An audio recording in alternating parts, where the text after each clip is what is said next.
Ngayon, kung lahat pala tayo honest, why is the Philippines often, or if not all the time, why is the Philippines always ranked as one of the most corrupt countries in the whole world?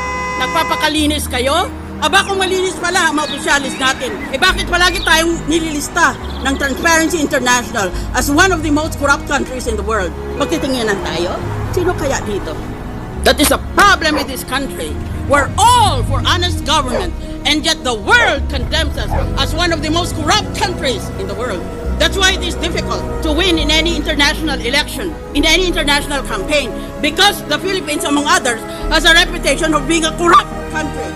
Isip ng iba, kung corrupt ang kaya na yan, walang matinong lalabas dyan. Walang matinong ibubunga yan. Bigyan nyo ako ng sapang buhay.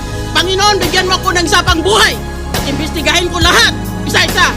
Dito sa Senado, sa House of Representatives, tignan natin. Pati sarili ko, imbestigahin.